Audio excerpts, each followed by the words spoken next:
2005. À 2005. Puis, à chaque année, vous retournez comme...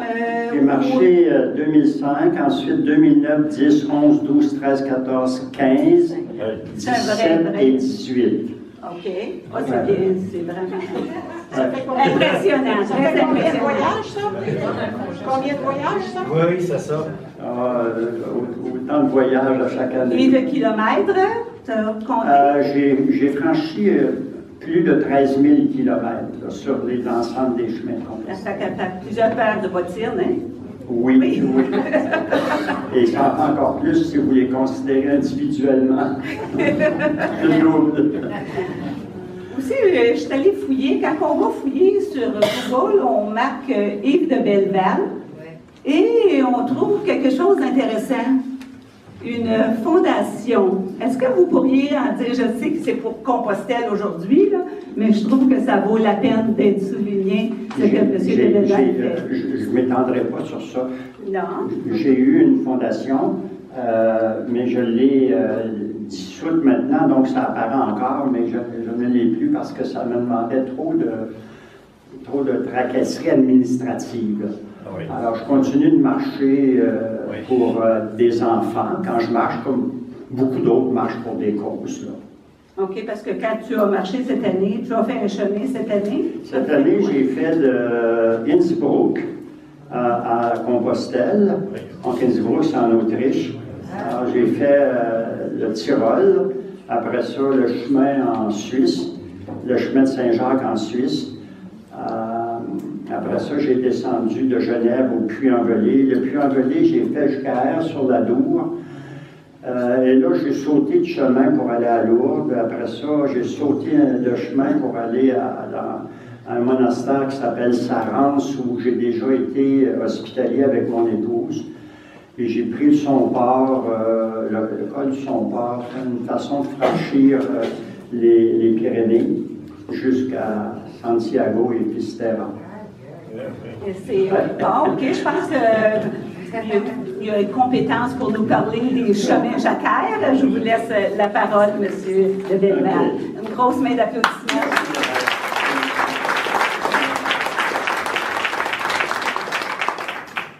Ce soir, on ne présente pas l'expérience d'un chemin. Donc, là, je vous ai parlé du chemin que j'ai fait cette année, mais je ne vous parlerai pas vraiment des chemins que j'ai faits.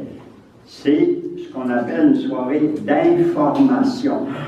Donc, ce que je veux vous livrer ce soir, ce sont des informations sur 8 chemins. Donc, quand on dit le titre de la présentation, c'est Compostelle, d'où partir, quel chemin choisir. Donc, lesquels chemins, je vais vous présenter ça sous forme d'information. Je vais vous parler de l'achalandage de Compostelle en premier, comme pour situer le décor. Je vais vous donner un peu de statistiques sur cela. Je vais vous parler aussi de certaines statistiques sur le chemin, sur le départ de Saint-Jean-Pied-de-Port, parce que c'est un des départs importants des chemins.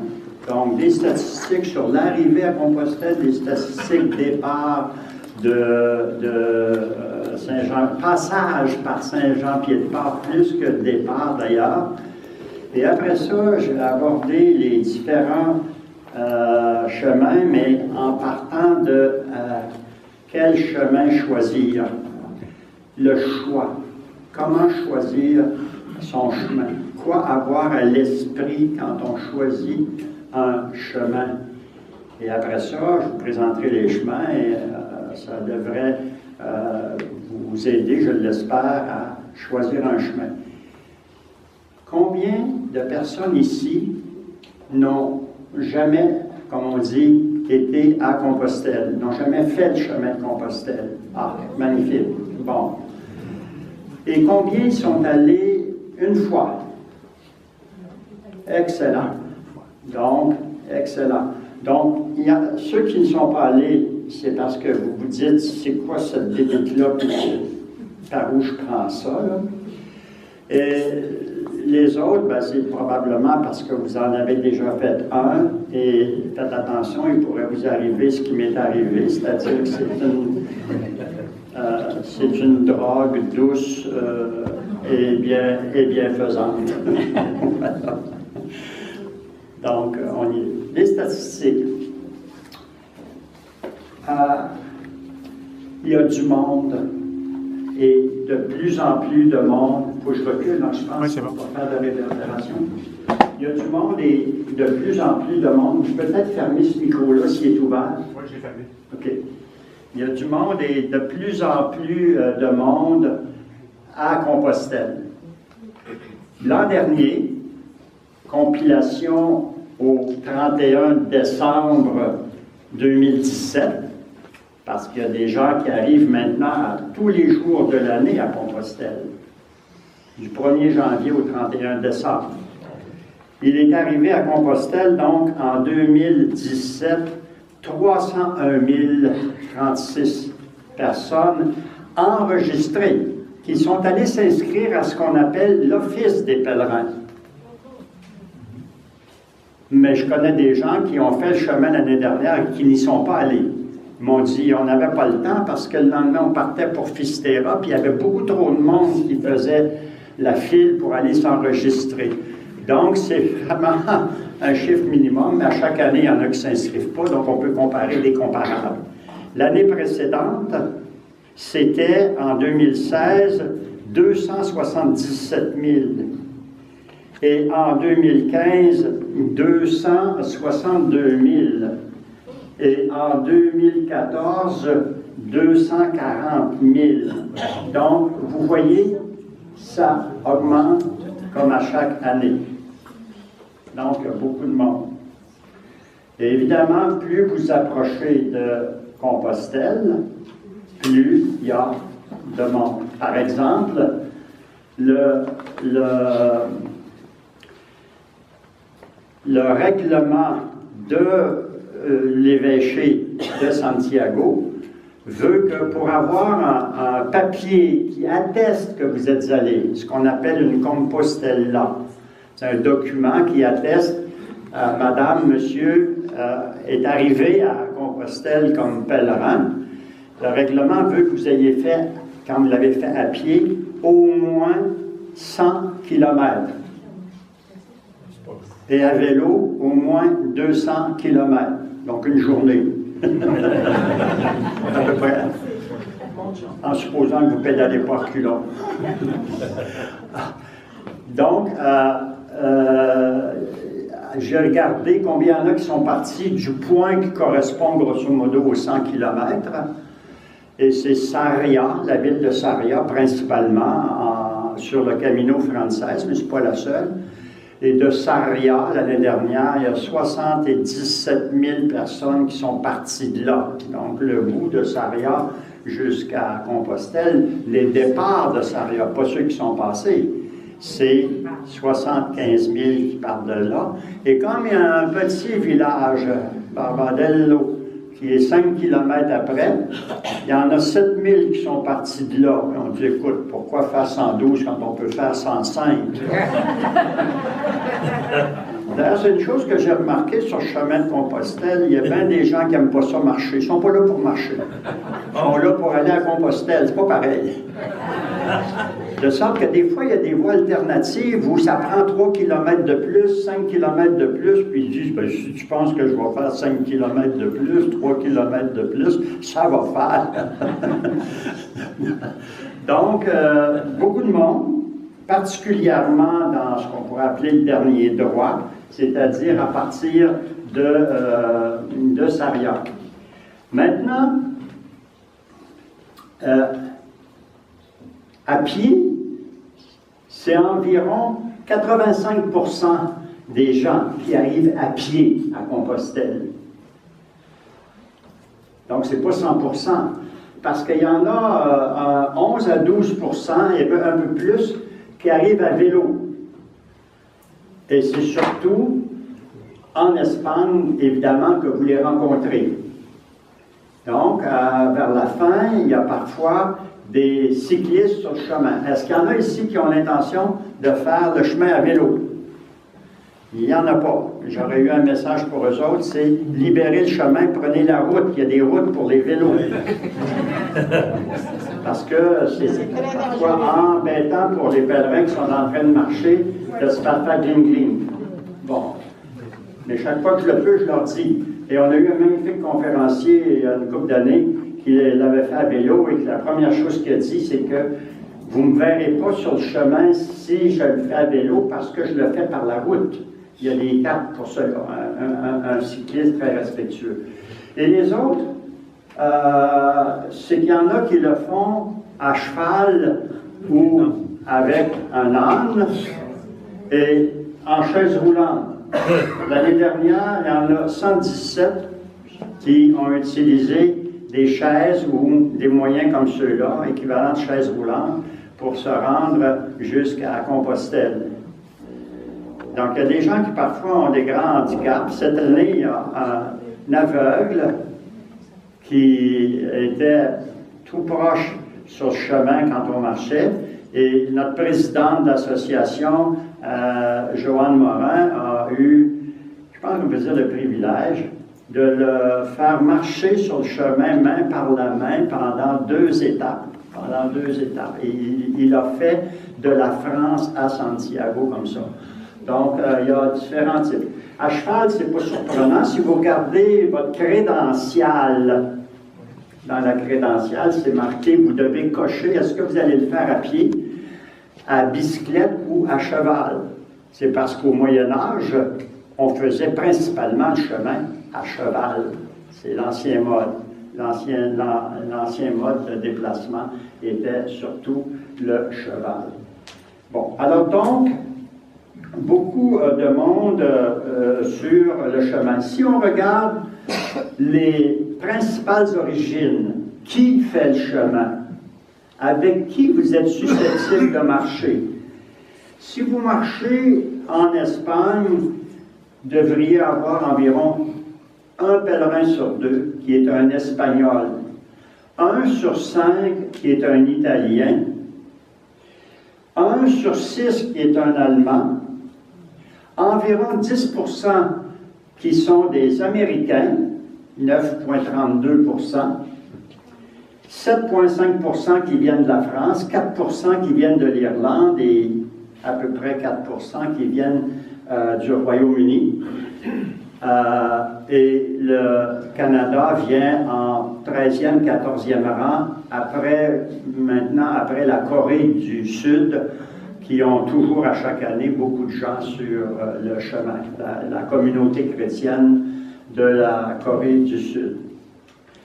Donc, voilà pour des données sur le chemin en Espagne. Saint-Jean-Pied-de-Port. Saint-Jean-Pied-de-Port, ça suit grosso modo le même type d'augmentation que pour les passages par Saint-Jean-Pied-de-Port que que les arrivées à Santiago, sauf que vous avez en 2014 54 000 environ personnes qui sont passées par Saint-Jean-Pied-de-Port et la croissance est moindre puisque l'année dernière, c'est 58 000 en baisse de l'année précédente, 2000. Bon. Écoutez bien ceci. Quand je suis passé sur le chemin du Puy-en-Velay cette année, à plusieurs endroits, je l'ai vérifié, et il y a une baisse de 25% observée depuis 2 ans sur le chemin du Puy-en-Velay. Mais il y a des augmentations sur le chemin de Vézelay, il y a des augmentations sur le chemin de Arles, et il y a un peu d'augmentation aussi sur le chemin de Paris qui passe par Tours. Donc, des fois, il y a des gens qui disent c'est peut-être intéressant, là, ceux qui n'ont pas fait le puits, puis qui disent j'aimerais faire le puits, puis etc. Ça veut dire qu'il y a plus de disponibilité de logement. Peut-être qu'ils vont devoir fermer boutique d'ailleurs. Bon. Alors, si ça continue de se confirmer. Donc, ça, c'est la fréquentation grosso modo. Alors, Les chemins sont nombreux. En France, il y en a 4 principaux dont je vais vous parler ce soir. Je viens de mentionner le chemin d'Arles. C'est le chemin qui passe par le sud de la France et qui va aller rejoindre le chemin espagnol, mais par un circuit particulier, parce que lui, ce chemin-là, il bifurque vers un col, vous savez c'est quoi? C'est un passage plus bas dans les montagnes, qui est le col du Somport, et il va rentrer en Espagne par l'Aragon, par la province de l'Aragon, par le Camino Aragonés. Donc ça, c'est le chemin le plus au sud. Pour vous situer, il passe principalement par Toulouse, et il s'appelle d'ailleurs la voie de Toulouse en latin. Bon, vous évitez le latin, c'est ça. Et un peu plus au nord que Arles, et si vous partez de Arles, vous allez partir des arènes romaines, à côté des arènes romaines et des monuments romains de l'époque romaine qui sont encore nombreux à Arles. Si vous partez un peu plus au nord, vous allez prendre le chemin du Puy-en-Velay. Le chemin du Puy-en-Velay. C'est le chemin qui est le plus fréquenté des chemins français. Et lui, il part de l'Auvergne. Bon. Et il passe principalement par des endroits comme Conques, Moissac, Aire-sur-la-Dour, et il arrive à Saint-Jean-Pied-de-Port pour franchir les Pyrénées par le col de Lepaudaire. Et s'il ne fait pas beau, on va vous diriger par la route par Val-Carlos, par la vallée de Val-Carlos. Il y a un troisième chemin qui, lui, part de la Bourgogne. C'est le chemin de Vézelay. Il part de Sainte-Madeleine de Vézelay, qui était un lieu de pèlerinage très ancien, comme au Puy-en-Velay. Le point de départ, c'est la cathédrale Notre-Dame du Puy, qui était un chemin très ancien et un pèlerinage très ancien. Et ces deux départs-là, contrairement à celui d'Arles qui part à travers les monuments romains, ces deux lieux de pèlerinage-là étaient, dans le cas du Puy-en-Velay, pas un pèlerinage à Saint-Jacques. L'origine du Puy-en-Velay, c'est un pèlerinage à la Vierge du Puy-en-Velay. Et dans l'autre cas, c'était un pèlerinage à Sainte-Madeleine. Au Moyen Âge, il y avait beaucoup de centres de pèlerinage. Donc, d'où partir, normalement, quand on parle du Puy, on parle de la cathédrale avec la bénédiction des pèlerins. De Arles, on parle des monuments romains. De Vézelay, de Sainte-Madeleine. Et le quatrième chemin en France, en termes d'importance, parce qu'il y a de nombreux autres chemins, mais on n'en parlera pas ce soir, c'est le chemin qui part de Paris. Et celui qui fait le chemin en entier à partir de Paris part de la tour Saint-Jacques à Paris. Il ne reste que le clocher de l'ancienne église Saint-Jacques de la Boucherie, parce que c'était le quartier des bouchers, mais l'église a été détruite à la Révolution, il ne reste que le clocher, et normalement on part de là, et c'est pas très compliqué, on prend la rue Saint-Jacques, on file tout droit, et une dizaine de kilomètres plus tard, on sort de Paris, etc., par la porte d'Orléans, à moins qu'on décide de passer par Chartres, pardon. Donc, vous avez les points de départ, d'où partir pour la France. Sauf que vous pouvez très bien faire comme on le faisait au Moyen Âge, et comme certains le font aujourd'hui, et vous partez d'où vous voulez. Et encore aujourd'hui, on rencontre beaucoup d'Européens, Français ou Espagnols, qui partent tout simplement de chez eux. Et c'est ce qu'on faisait autrefois, on partait de chez soi. Parce que, comme tout le monde le sait, l'avion a été inventé au 13e siècle seulement, non? Le train et l'automobile au 14e ou 15e peut-être, là, un peu plus tard aussi. Donc, à un moment donné, on n'avait pas ces moyens de locomotion. Là, on partait de chez soi pour aller en pèlerinage. Donc, vous pouvez partir sur le chemin de l'endroit où vous voulez partir.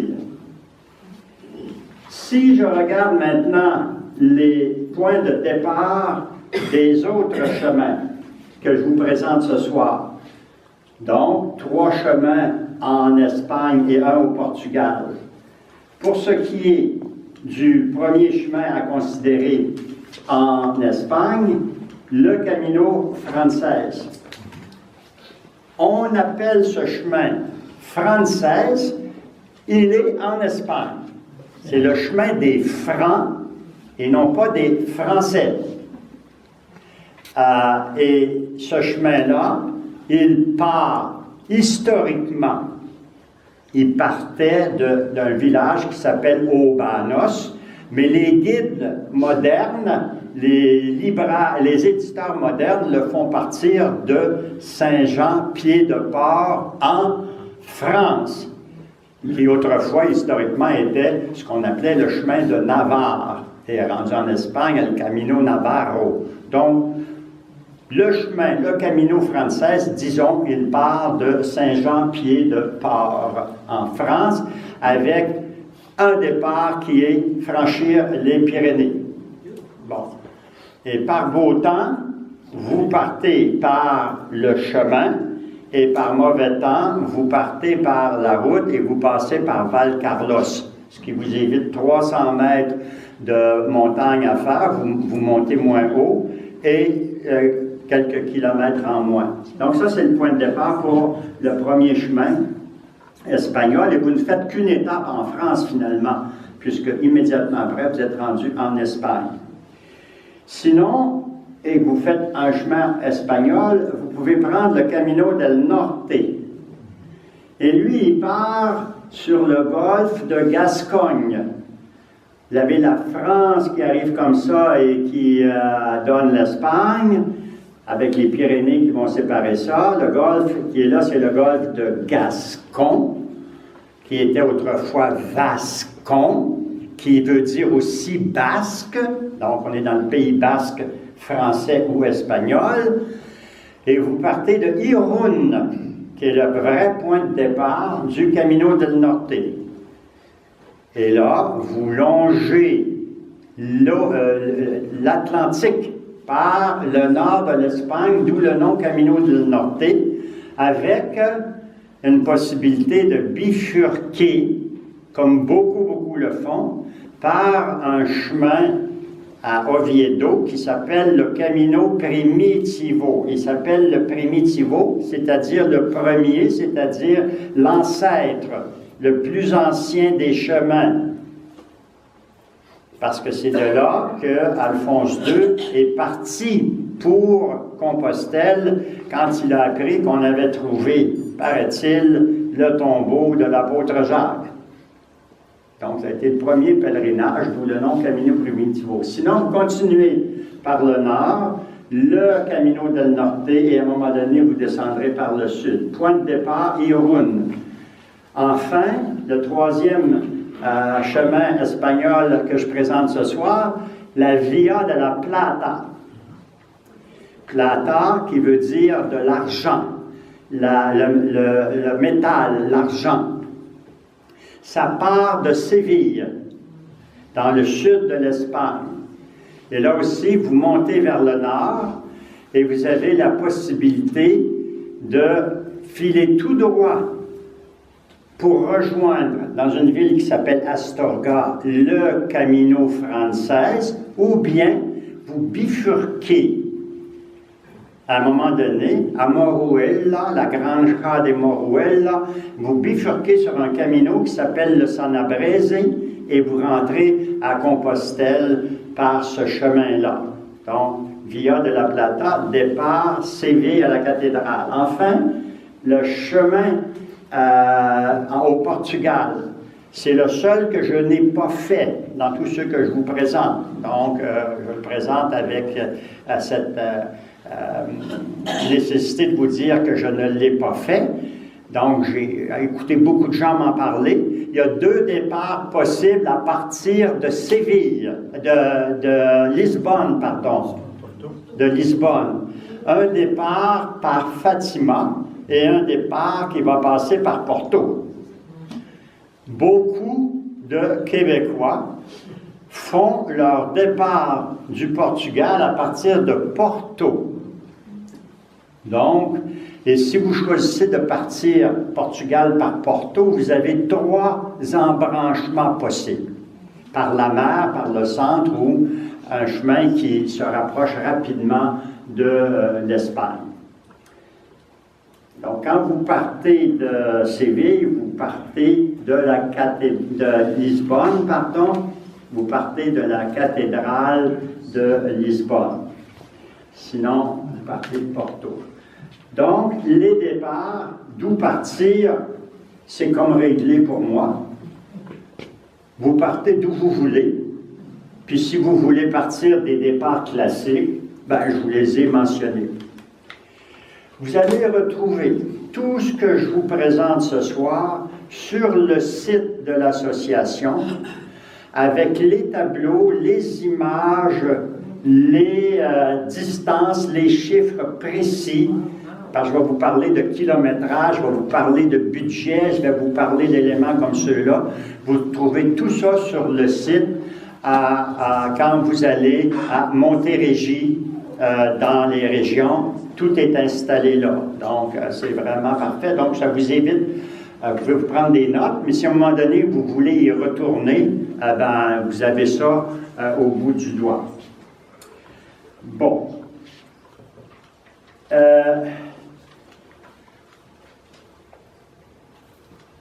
J'arrive à quel chemin choisir, et là, la question est « ça dépend ». La réponse est « ça dépend ». Quel chemin choisir? Ça dépend. Et voici les considérations que j'ai à l'esprit quand j'aborde la question « quel chemin choisir ». Premièrement, quelle va être la durée de mon chemin? Bon, j'arrive de 2000 km. Entre Innsbruck, où je suis parti, et Santiago, il y a 2400 km. Une semaine, non, c'est pas assez. J'ai marché 99 jours. Donc, il y a la variable temps. Premièrement, durée de la marche. Ensuite, à mon avis, considération très importante pour choisir son chemin. Pourquoi? Ma motivation. Qu'est-ce qui me pousse? Qu'est-ce qui m'attire? Ça peut être les deux aussi. Il y a de quoi qui me pousse, puis il y a de quoi qui m'attire, ça va encore mieux. Quelqu'un dans le dos, puis quelqu'un par en avant pour me tirer, bon, quelque chose. Ma motivation. Une considération moins importante à mon avis que les deux précédentes, mais quand vais-je partir? C'est certain que si je vous le dis, il y en a qui font des chemins, il y en a qui arrivent à Compostelle à tous les jours de l'année. Donc, on peut partir n'importe quand, mais à un moment donné, on a des contraintes. On a des contraintes. Je peux partir en hiver ou je peux partir seulement à telle date. Donc, quand partir a son importance pour le choix du chemin. Une importance, à mon avis, secondaire. Secondaire. L'accessibilité des points de départ. Si j'ai peu de temps, c'est important que j'arrive à mon point de départ rapidement. Donc, ça vient jouer. Si j'ai beaucoup de temps, ben, je peux prendre 2 jours ou 3 jours avant de me rendre à mon point de départ. Ça va d'ailleurs me permettre de rattraper le décalage horaire, si j'ai besoin de rattraper le décalage horaire, etc. Donc, dans le choix, il y a la question de quand partir et de l'accessibilité des points de départ. Les hébergements. Bon.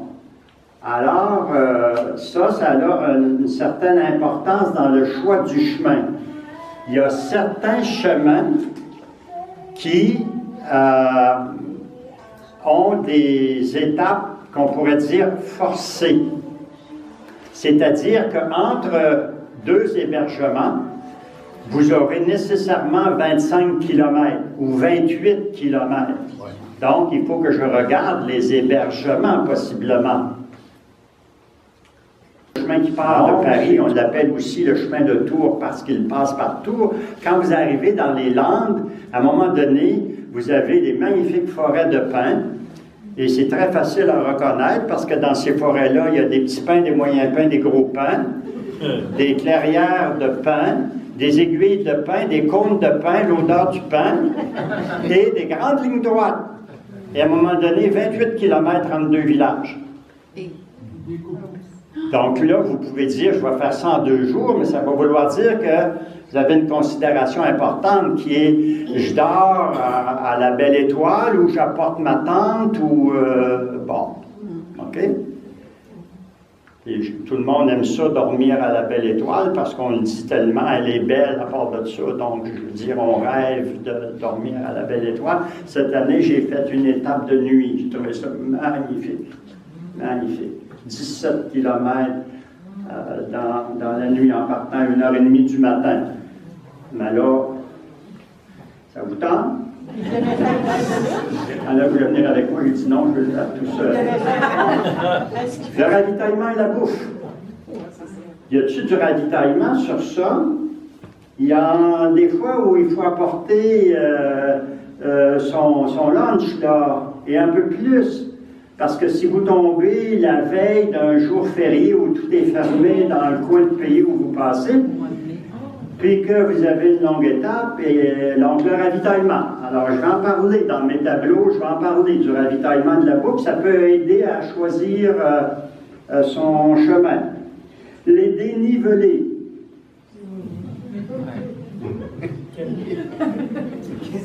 Ça monte et ça descend. Et il y en a qui, quand c'est plat, trouvent ça plat. Bon.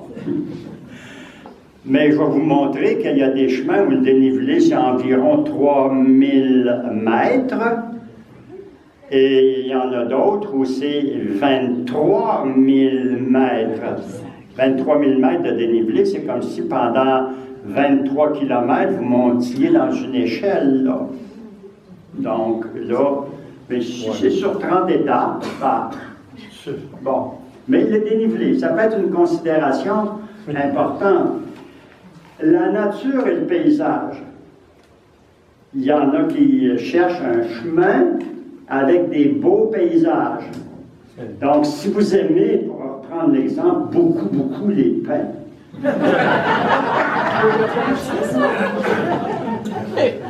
Ou vous adorez l'eau. C'est l'eau que je veux. Camino Frances, il y a de l'eau dans les fontaines.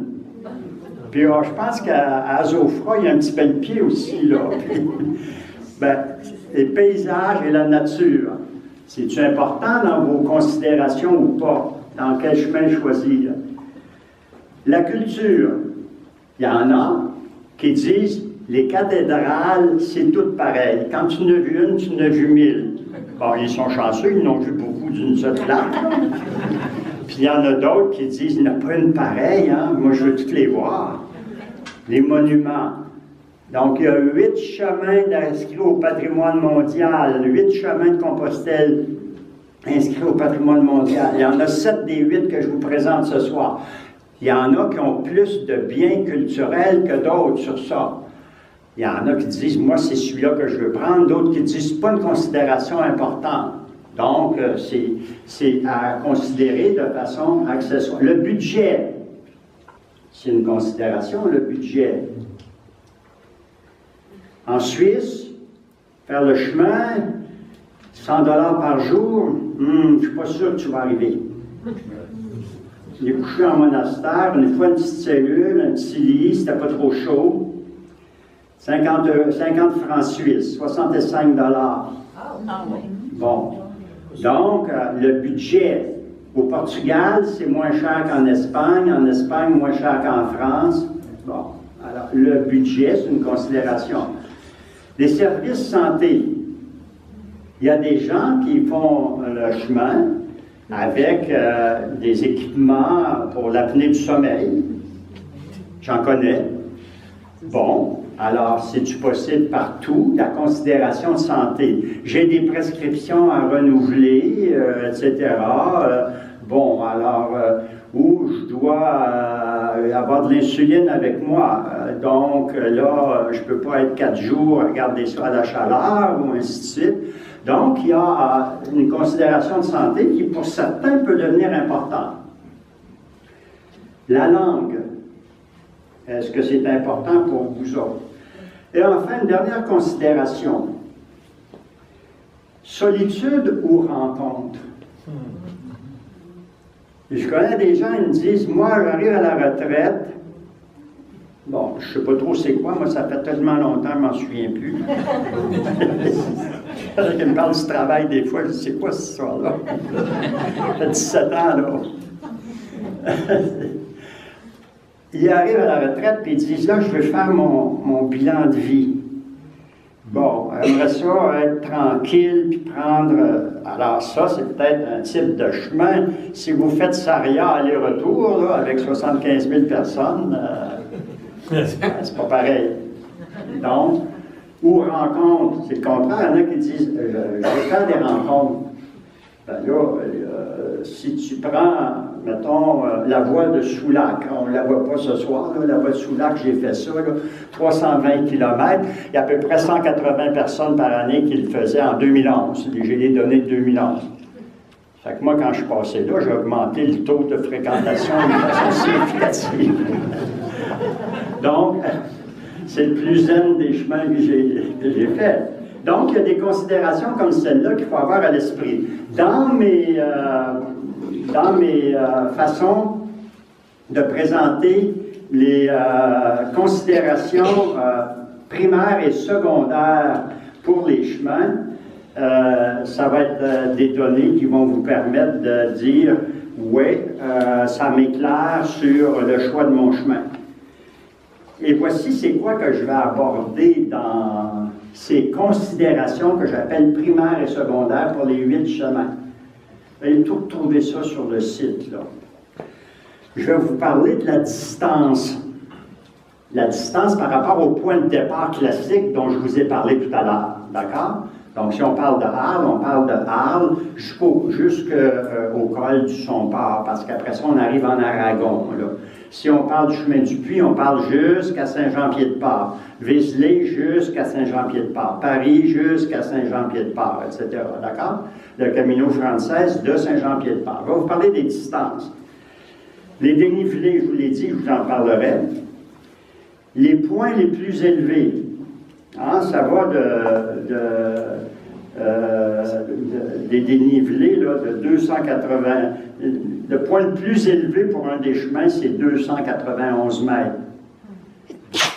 Ça, c'est pas très élevé, mais il y en a un autre, vous montez à 1638 mètres. Donc, ça, c'est plus élevé.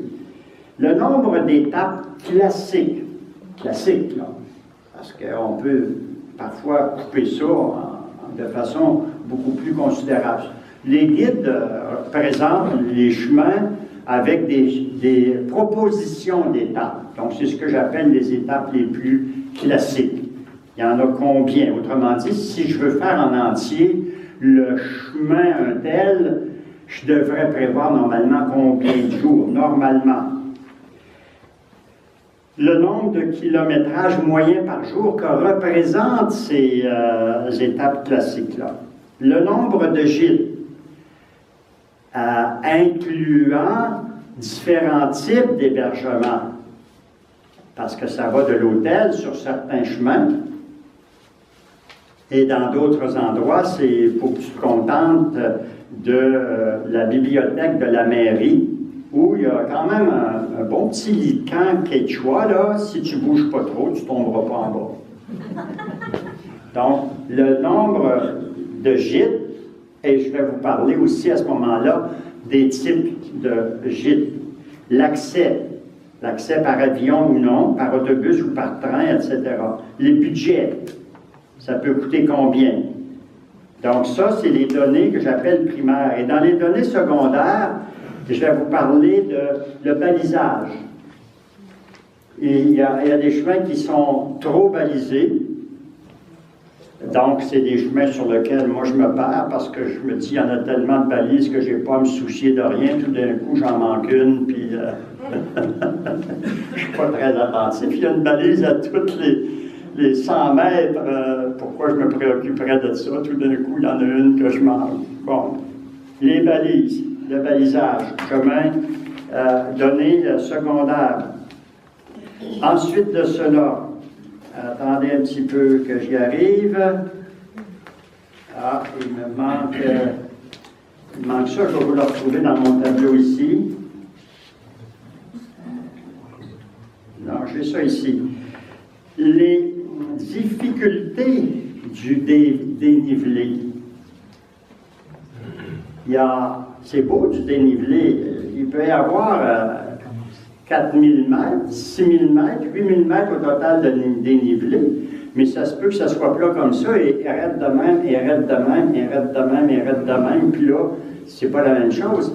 Combien il y a d'étapes de 1000 km de dénivelé, ou est-ce que c'est comme ça, tout le long? Là, c'est moins difficile, on peut s'entendre. L'accès à l'eau, est-ce qu'on peut s'approvisionner en eau?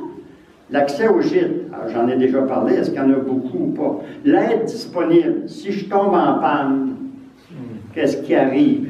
Alors là, j'ai mis des cotes, c'est mes cotes personnelles, de 1 jusqu'à 5. Le ravitaillement pour la nourriture, j'ai mis des cotes pour tous les chemins, ça va de 1 jusqu'à 4,5. Si je manque d'équipement, si mon équipement brise, j'ai mis des cotes de 1 jusqu'à 4. 1, voulant dire très facile, tu n'auras pas de problème si ton équipement brise, jusqu'à, si tu es sur ce chemin-là, puis à certains endroits que ça brise, bien là, tu vas peut-être devoir prendre un taxi et un autobus pour te rendre à un décathlon. Quelque chose comme ça. Donc, c'est des considérations dans qu'est-ce que c'est qu'on fait. Les guides. Est-ce qu'il y a des guides disponibles pour me donner des informations? Il y en a qui en a en masse des guides, d'autres, pas tellement. Pas tellement. Il y a encore Bisweg et une Österreich pour faire le chemin dans le Tyrol. Là, j'avais le guide allemand, là, parce qu'après ça, il n'y en a pas beaucoup. Là. Ailleurs, il y en a beaucoup. Puis ailleurs, il n'y en a pas beaucoup. La météo. Qu'est-ce qu'on peut prévoir comme météo? Les statistiques. Bon, etc. Donc, je vais vous présenter des considérations primaires et secondaires. Je vais vous donner quand même, avant d'aborder cela, des mots-clés, c'est les miens, puis quelqu'un d'autre pourrait vous dire, c'est pas mon mot-clé, sur les chemins que j'ai faits. Ça marche-tu, ça? Oui. Alors, le chemin de Paris, si vous prenez le chemin de Paris, les mots-clés que je vous donne, c'est plat, c'est facile à marcher, vous allez avoir de longues droites et vous allez avoir des problèmes de balisage pour la première partie. C'est les mots-clés pour ce chemin-là. Le chemin de Vézelay, c'est un chemin de campagne, 50% sur le goudron, mais c'est du goudron de campagne. Avec des possibilités de marcher le long de la route, là où il n'y a pas de goudron, souvent. Vous allez avoir parfois des accueils familiaux, puis c'est peu fréquenté, le chemin de Vézelay. Le chemin d'Arles, c'est un chemin avec une grande variété de terrains. Les 4 premières étapes sur le plat, parfait pour se mettre en forme. Après ça, vous montez dans le Haut-Languedoc et vous êtes 6 étapes dans le Haut-Languedoc. Vous descendez à Castres et vous vous rendez sur le plat et vous longez le canal du Midi. Puis après ça, vous allez bifurquer vers la vallée d'Aspe. Ça va vous prendre 3 jours pour monter au col du Somport, comparé à 6 heures pour monter à partir du Puy-en-Velay. Donc, si vous êtes un amant des montagnes, vous allez peut-être prendre ce chemin-là, parce que là, vous allez être longtemps à monter lentement dans la montagne. Le chemin d'arbre, les mots-clés. Conque, le plus classique des chemins français, le plus fréquenté des chemins français. Il revendique le titre d'être le plus ancien des chemins français, riche en patrimoine culturel, et comme il est très fréquenté, il y a assez d'hébergements. Le chemin, à partir de Arles, c'est un chemin, si vous le faites le printemps, fleuri. C'est un chemin torride si vous le faites l'été. Si vous le faites le printemps, vous partez avec l'odeur des orangers en fleurs. Après ça, vous traversez les oliveraies. Après ça, vous traversez les forêts de chêne-liège et les grandes plantes et les grands espaces où on élève en liberté le cochon ibérique, le porc ibérique, cochon gris. OK? Dernière nouvelle, au 21e siècle et au 20e siècle, aucun pèlerin qui s'est fait manger par ces cochons-là. Donc, fleurs, oliveraies, kilomètres à travers les forêts, paysages agricoles, 3 belles villes à franchir. Des villes, des fois, on n'aime pas ça comme pèlerin à franchir. Là, vous allez franchir Cáceres, vous allez franchir Mérida, qui est la plus belle ville romaine d'Espagne, et vous allez franchir Salamanca, ou Salamanque, 3 belles villes qui se franchissent bien. Donc, chemin d'arbre. Le Camino Frances, le plus fréquenté des chemins, le plus historique des historiques chemins, beaucoup d'éléments patrimoniaux. Franchissez des endroits comme Estella, où il y a au moins 5 églises qui ont chacun leur histoire et qui sont reliées au pèlerinage. Donc, chemin fréquenté. Vous allez avoir un terrain qu'on appelle la meseta. La meseta, c'est un terrain qui, on peut dire, meseta, ça veut dire tablette. Mesa, ça veut dire table. Meseta, la petite table, la tablette. C'est 175 km, relativement plat. Il y en a qui prennent le bus, puis il y en a qui veulent le faire aller-retour. Parce qu'ils disent, j'adore, je suis tombé dans le vide, puis finalement, j'ai aimé ça. Ça dépend de chacun, mais ça fait partie de cela. Vous allez avoir 3 points hauts à franchir. Ensuite, le Camino del Norte, le plus physique des chemins. Paysage au bord de la mer. Quand il fait beau, vous allez les voir. S'il ne fait pas beau, vous ne verrez rien. Donc, j'ai un ami, que vous connaissez peut-être certains d'entre vous, Guy Vermette, il l'a fait pratiquement sous la pluie. Donc, lui, ce qu'il dit de ce chemin-là, c'est extraordinaire. Il n'a jamais vu autant de tons de gris de sa vie. Il a découvert toute la palette. Non, mais c'est ça, hein? Le gars, il vous dit, prends ce chemin-là, c'est tellement beau, vous prenez le chemin, il ne fait pas beau, vous ne voyez rien, vous dites, mais il est plate, pourquoi il m'a dit ça? Physique, vous allez marcher au bord de la mer, vous allez faire une étape en train et vous allez 2 fois prendre le bateau, ça fait partie du chemin pour faire le Norte. Alors, voilà ce que je voulais vous dire comme présentation générale avant de voir les considérations primaires et secondaires. On prend une pause dans 10 minutes. Avant ça, je vais vous parler des 2 chemins les plus fréquentés et pourquoi ils le sont. Les 2 chemins les plus fréquentés, c'est le Camino Frances et le chemin du Puy-en-Velay. Bon, pourquoi ils sont le plus fréquentés? C'est parce qu'il y a plus de monde qui prennent ces chemins-là.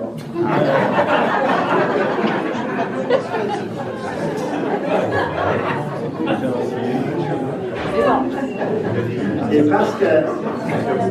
Mais je peux ajouter. Et parce qu'il y a plus de monde qui prennent ces chemins-là, il y a plus d'hébergement. Et parce qu'il y a plus d'hébergement, la possibilité de faire ses propres étapes. Moi, je veux faire en moyenne 12 km par jour, ou 15 km par jour, ou 18 km par jour, ou 25 km par jour. Cette possibilité-là est beaucoup plus grande. Et surtout maintenant sur le Camino Frances, parce que là, ça faisait quelques années qu'on a fait le Camino Frances, et là, il y a des auberges à peu près à l'entrée, au milieu et à la sortie de chaque champ agricole. Là, il y en a, ça ne peut pas, là. Donc, il y a plus d'hébergements. Les types d'hébergements sont plus variés aussi.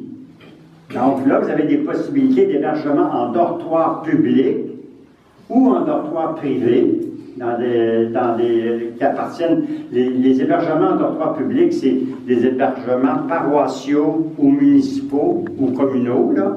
Et les privés, ben, ça appartient à M. Untel qui espère se tirer d'affaire avec le chemin. On dit, dans la meilleure des situations, qu'ils exploitent le chemin, mais pas le pèlerin. Bon. Vous allez avoir la possibilité d'aller en monastère, vous allez avoir la possibilité d'aller en chambre d'hôte, en petits hôtels. Vous avez des accueils chrétiens. Vous avez 11 accueils chrétiens possibles sur le chemin du Puy-en-Velay. Vous allez avoir la possibilité de vous loger avec participation aux frais, ce qu'on appelle la participation volontaire aux frais, ce qu'on appelle aussi le donativo. Donativo, ça ne veut pas dire « je donne ce que je veux », là. D'abord, ça veut dire « je donne », ça veut dire « je donne ce que je peux ». Comme là, il y a un donativo pour le café, là. C'est « je donne ce que je peux ». Donc, à Paris, un café, c'est aux alentours de 5 €. Ici, c'est comme vous voulez, comme vous pouvez. Donc, c'est parce que c'est en voie de disparition et c'est regrettable parce que les pèlerins, ils ne donnent pas. Ils se logent à 5 € pour la nuit, le petit déjeuner et le souper, ça n'a pas d'allure. Alors, les gens n'arrivent plus, donc ils ferment. Ou ils décident de charger, qu'est-ce que vous voulez. C'est un modèle en voie de disparition. Sauf rares exceptions, sur ces chemins-là, je l'ai dit, vous allez pouvoir vous loger à peu près partout. Les gens choisissent aussi ces chemins-là parce que, pour certains, ils ont un sentiment de sécurité. Donc, si c'est votre premier chemin et que pour vous, c'est important de vous sentir en sécurité, on ne jouera pas à cachette, c'est comme ça, peut-être que vous allez prendre ce chemin-là, pourquoi pas? C'est votre premier chemin. Pourquoi pas le prendre comme ça? Il y a du monde, puis bon, ben ça rassure, puis s'il m'arrive de quoi, puis au cas où, etc. Et évidemment, si vous cherchez des chemins de rencontre, ben là, des rencontres sont grandement possibles. Le patrimoine, je vous l'ai dit, il y en a beaucoup sur ces deux chemins-là. Et le budget, dans le cas du Camino Frances, ben, il n'est pas trop élevé, donc ça aide le monde. Alors, voilà. On prend une pause de 15 minutes, le temps que vous fassiez que vous preniez votre café. Puis, ben, j'espère vous revoir ici avec les données primaires et secondaires de chacun de ces chemins-là. Si je procède comme ça, un peu de temps après, pour peut-être recevoir des questions, si vous en avez.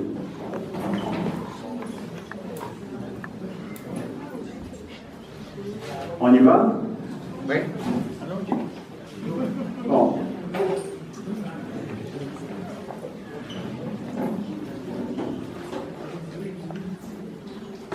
C'est bien? OK.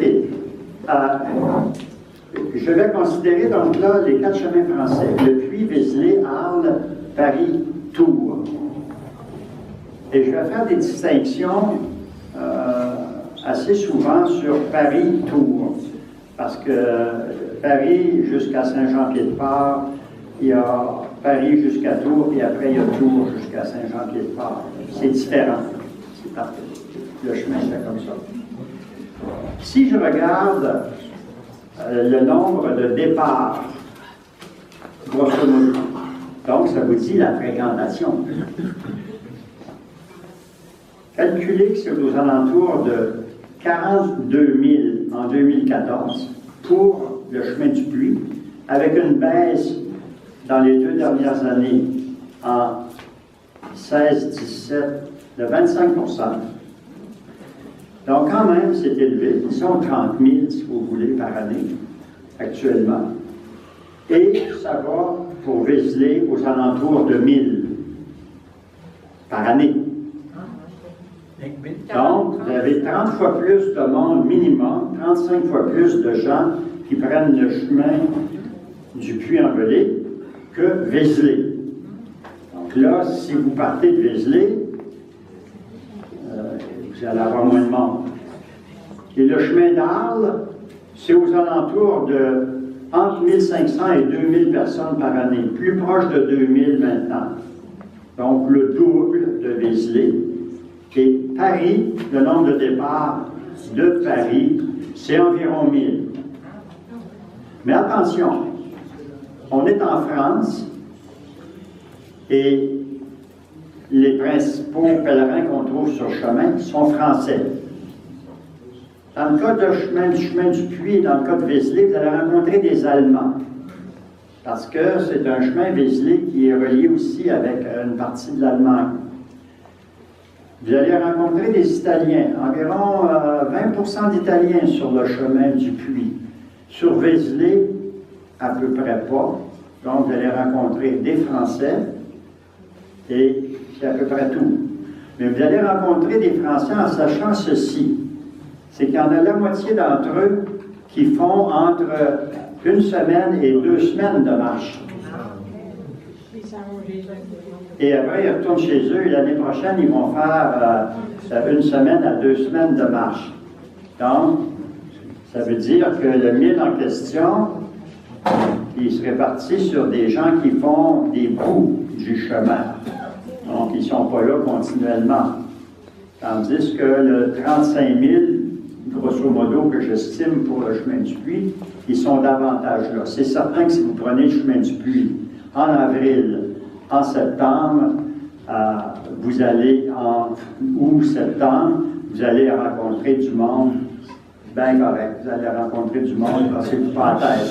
Vous faites le chemin de Vézelay, je l'ai fait, parti en avril, j'ai rencontré des gens, j'ai fait une quinzaine d'étapes avec 2 magnifiques Français, Alain et Michel, avec qui je suis encore en contact. Donc, c'est possible aussi, mais c'est moins certain. Et j'ai regardé les livres d'or, ça là où les pèlerins signent. Et il y a des journées où il n'y a pas de signature, là. Il y a peut-être du monde qui a oublié de signer, mais il n'y a pas de signature, 2-3 jours, etc. Donc, c'est une considération à avoir à l'esprit, le nombre de personnes. Si vous prenez le chemin de Paris-Tours, c'est un chemin qui est relativement plat. Arles et le Puy-en-Velay, c'est à peu près la même affaire pour le dénivelé. Arles et le Puy-en-Velay, c'est à peu près la même chose. C'est 14 500 mètres, grosso modo, de dénivelé. Sur combien d'étapes? Bon, ben dans le cas d'Arles, moi je calcule que si vous faites le Arles classique, c'est-à-dire jusqu'à Puente-l'Arena, le Arles des guides, jusqu'à Puente-l'Arena, 40 étapes. Donc, 14 500 sur 40 étapes, c'est pas si pire que ça. Vous allez devoir monter jusqu'à 1600. Sauf que ça se monte mieux que si vous partez de Saint-Jean-Pied-de-Port et vous montez seulement à 1300. Parce que vous montez lentement dans la vallée d'Aspe et à la fin, vous avez un petit raidillon pour la dernière heure et demie, c'est tout. Donc, c'est un chemin qui, en termes de dénivelé total, 2 chemins qui se ressemblent beaucoup, Arles et le Puy, mais qui ne sont pas tout à fait structurés de la même façon. Tandis que si vous faites Vézelay, vous avez 10 000 mètres au lieu de 15 000 à peu près, mais beaucoup plus facile parce que c'est en colline. Et le plus haut que vous allez monter, c'est 567 mètres au-dessus du niveau de la mer. Donc, comparé à 1400 sur le Puy, comparé à 1640 sur le chemin d'Arles, vous allez avoir à faire un effort beaucoup moindre en termes d'ascension. Et dans le cas de Paris, le plus haut que vous allez monter, c'est 291 mètres au-dessus du niveau de la mer. Et ce 291 mètres-là, c'est à Saint-Jean-Pied-de-Port quand vous arrivez à la fin de ce chemin-là. Bon. Donc, grosso modo, c'est 32 étapes pour le Puy, 38 pour Vézelay, 40, 38 pour Paris-Tours. Si vous partez de Paris, là, le balisage, j'en parle tout de suite, est plus difficile. Mais vous avez deux possibilités. Et ça, il y en a que ça les intéresse beaucoup.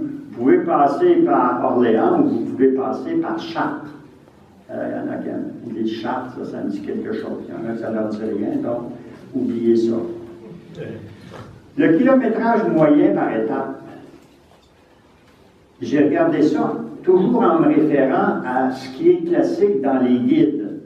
C'est aux alentours de 21 sur Paris-Tours, c'est aux alentours de 24 pour Vézelay, puis les deux autres, c'est 23.1 puis 23.3, donc c'est aux alentours de 23 pour les autres.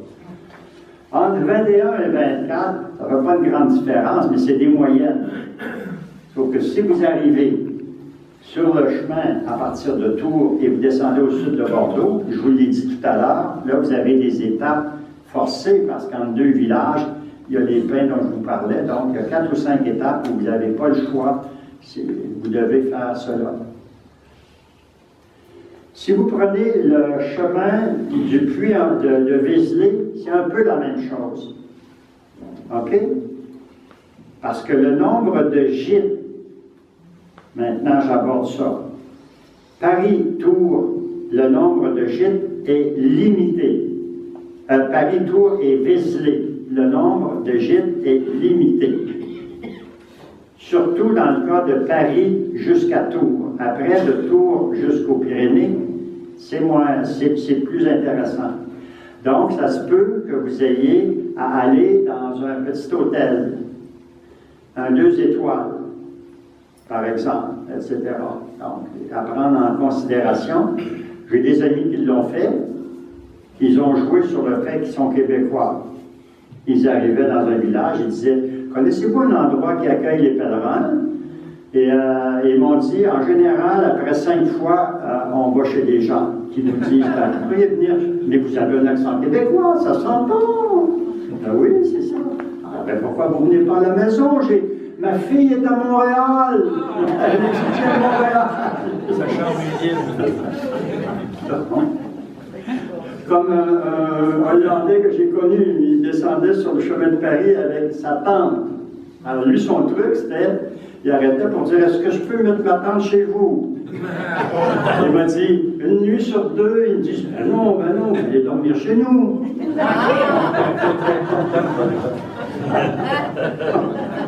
Non.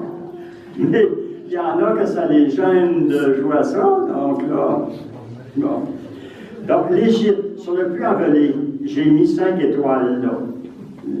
Il n'y a pas de problème sur ça. Et Arles, finalement, j'ai mis 2 comparé à 1 et 1 pour Vézelay. Mais il y en a suffisamment. Hein? Il y en a suffisamment, là, l'Égypte. Ça suit, grosso modo, l'offre et la demande. OK? Plus les chemins sont fréquentés, là, je vous donne une règle universelle pour les 4 chemins en France et les 3 chemins dont je vous parle en Espagne et le chemin du Portugal. Plus les chemins sont fréquentés, moins les accueils sont personnalisés. Moins les chemins sont fréquentés, plus les accueils sont personnalisés. Par exemple, là, j'ai fait le chemin de Genève jusqu'au Puy-en-Velay. C'est extraordinaire. Il y a des familles d'accueil à toutes les étapes. Donc, c'est différent. Voilà. Les accès, avion, train. Le Puy-en-Velay, vous n'avez pas d'accès par avion, pas d'accès direct par avion, le Puy-en-Velay. Donc là, vous avez différentes options. Vous pouvez arriver par avion à Lyon, et c'est très facile de gagner le Puy-en-Velay. Parce que là, vous prenez la navette de l'aéroport Saint-Exupéry-Lyon jusqu'à la gare de Lyon-Part-Dieu, et vous avez une navette à tous les 20 minutes, et après ça, ou 30 minutes maximum, et après ça, vous avez 5 ou 6 départs par train pour le Puy-en-Velay par jour. Facile d'accès, mais pas en avion. Vézelay, c'est le plus compliqué à rejoindre. Donc là, vous avez la possibilité, Paris vous rentre en Bourgogne, ou faire Nancy et vous rendre à Vézelay. C'est plus difficile et vous devrez prendre finalement soit de votre avion un train puis un bus, ou un bus pour vous rendre au puits à Vézelay, pardon. Arles, c'est très facile. On peut dire grosso modo que Arles, vous pouvez le rejoindre en avion, en ce sens que vous arrivez à l'aéroport de Marseille, mais l'aéroport de Marseille, il est presque à mi-chemin entre Arles et Marseille. Donc, vous avez 30 minutes de train de l'aéroport de Marseille pour arriver à Arles. Paris-Tours, Paris, je pense qu'on peut y aller en avion, ça. Si vous choisissez de partir d'ailleurs sur des chemins, bien là, il faudra que vous regardiez avec les moteurs de recherche Internet de votre point d'arrivée vers tel endroit, bus ou avion ou train, SNCF train, et là, ça va vous indiquer comment vous y rendre. Regardez en même temps sur le site SNCF Grève.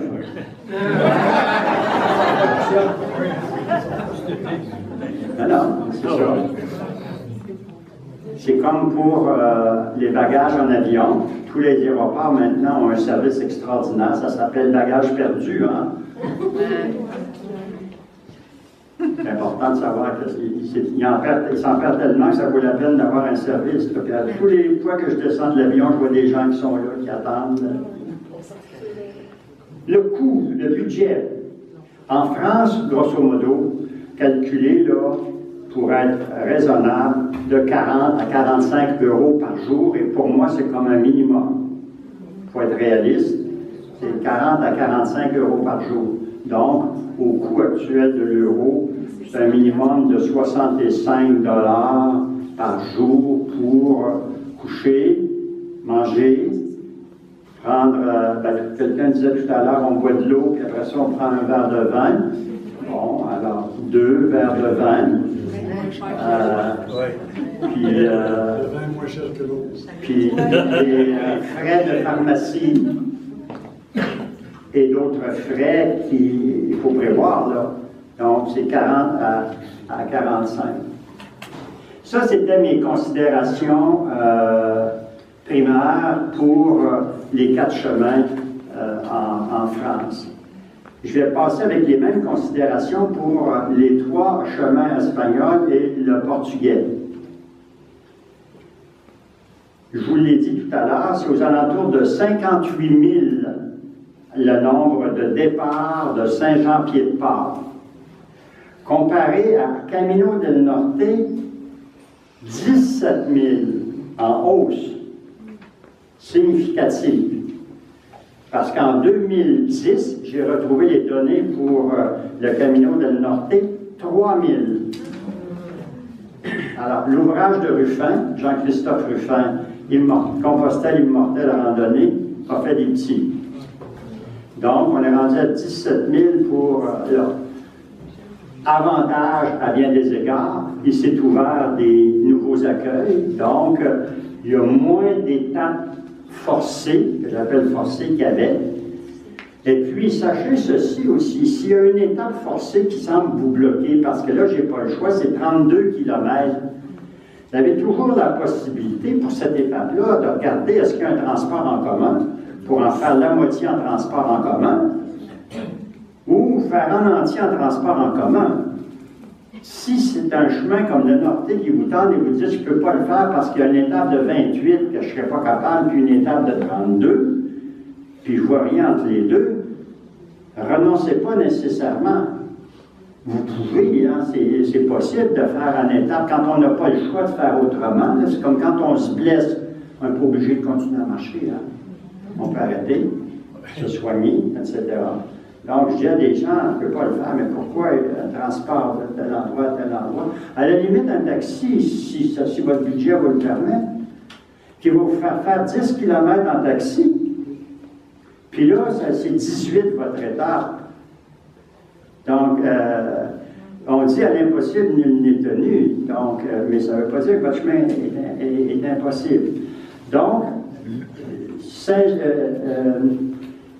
le Norté, 17 000 la fréquentation. Séville, en hausse, très marquée là aussi, aux alentours de 9 500 en 2017. Départ. Et là aussi, c'est la même chose. Je vous dis, départ de Séville. Et pour Lisbonne, départ de Lisbonne, 2800. Maintenant, je vais vous donner les arrivées à Compostelle. Vous allez voir, c'est éclairant pour ce chemin-là.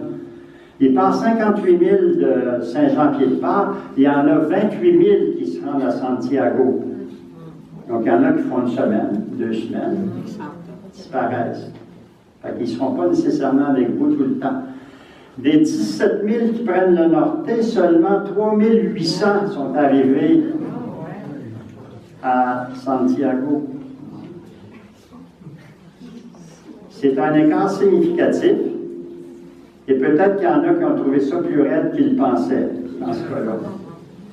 Ça monte, ça descend, ça monte, ça descend. Je vais vous parler du dénivelé tout de suite à ce sujet-là. Le dénivelé total sur le Norté, 23 315. Vous vous demandez peut-être où je prends mes données pour arriver à 23 315. Je les prends sur Wikiloc. Vous connaissez Wikipédia, Wikicommons, Wikiloc, Wikilocation, Wikiloc. C'est un site sur lequel vous allez retrouver les tracés GPS, automobiles, à pied, à vélo, etc. Donc, j'ai fait les tracés en question Wikiloc, je les ai additionnés et ça m'a permis d'avoir ces distances-là, en mesure GPS. Donc, 23 315. Donc, moi, je soupçonne que le 15 000, le 17 000 qui tombe à 3 008, peut-être qu'il y en a qui trouvent ça trop difficile. C'est le plus physique des chemins. Le plus physique des chemins, il se fait. J'ai fait là en Suisse plusieurs étapes, pas loin d'une dizaine d'étapes de journées de 1000 mètres de dénivelé ascendant. Et évidemment, à un moment donné, on descend aussi. Des fois, on monte 1000 mètres une journée et on descend 980. Au total, ça fait juste 20 d'écart. Mais si vous y allez lentement, ben, ça prend plus de temps. Et en descendant encore lentement, et je vous le dis, c'est quand même ça, là, le dénivelé. La Via de la Plata, c'est 13 000 de dénivelé. Sur 40 jours à peu près, donc ça se gère bien. Et le portugais, alors ça c'est une bonne question. Quelqu'un me faisait remarquer tout à l'heure sur le portugais de Lisbonne à Porto, il n'y a pas beaucoup de dénivelé. Après, oui, ça monte. Au total, c'est 11 000 de dénivelé sur 25 jours. Donc, il y a quand même assez de dénivelé, sauf que pourquoi on n'a pas l'impression que ça monte tant que ça? C'est parce que ça monte doucement, ça descend doucement. Et ça, c'est des dénivelés qui mesurent tout, là, ce que je vous donne. Donc, si vous montez un petit peu, puis vous redescendez un petit peu, bien, dans mes dénivelés GPS, ils sont enregistrés. Les points les plus élevés. Vous allez monter sur la Française à 1516 mètres. C'est pas dans les Pyrénées. Dans les Pyrénées, vous montez à 1300. C'est à la Croix de Fer. À la Croix de Fer, après Francebadon, après Astorga. Vous montez à 1516 mètres. C'est le point le plus élevé du Camino Frances. Bon. Et ce qui fait le plus peur au monde est à 1300 mètres et ça s'appelle le Haut-Cébrero. Et là, je fais la remarque suivante. Il y a certains guides qui vous présentent des graphiques. Et là, quand vous regardez les graphiques, là, ça monte comme dans la face d'un homme, puis ça redescend comme ça. Alors, l'Océbrero, par exemple, dans certains guides, moi, j'avais regardé ça quand j'étais petit gars, là, plus jeune que maintenant, là. Et puis, j'ai dit, je ne serais jamais capable de faire ça. C'était mon premier chemin en 2005. Ça montait de même, ça n'a pas de bon sens. Je l'ai fait, ça va bien parce que ça repente. Ça monte un peu. Maintenant, à un moment donné, j'ai dit, où le sommet? Ben, ils m'ont dit, là, tu commences à redescendre.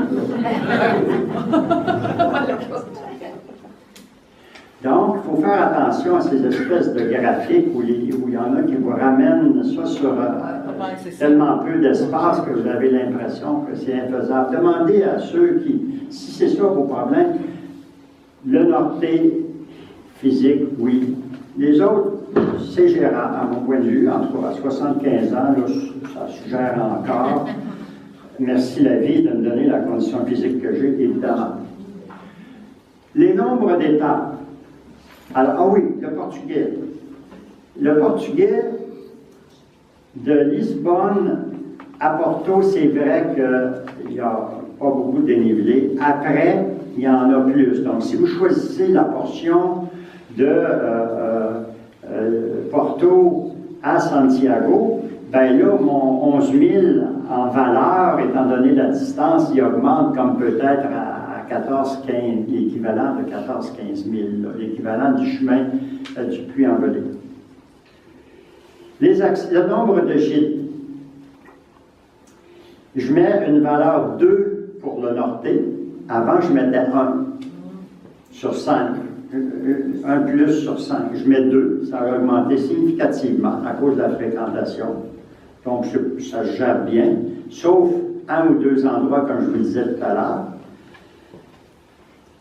La plata et le portugais, j'ai mis 1 à chaque endroit. Mais, si vous faites de Séville à Porto, vous aurez des beaux accueils chez les bomberos. Les bomberos, c'est les pompiers volontaires. Ils accueillent et vous pouvez faire ce bout de chemin-là en vous fiant sur les pompiers volontaires qui ont parfois 6 lits, 8 lits pour accueillir les pèlerins.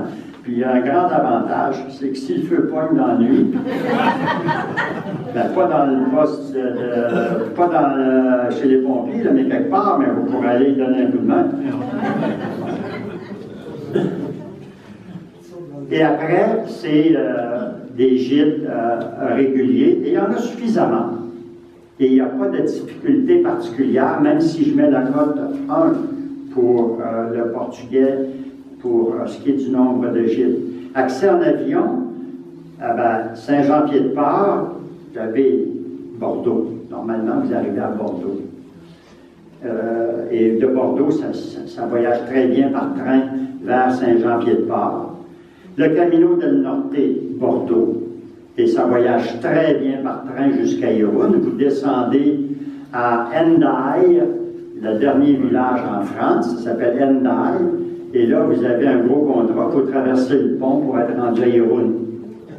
Donc, et le pont, c'est le pont Saint-Jacques, en plus de cela.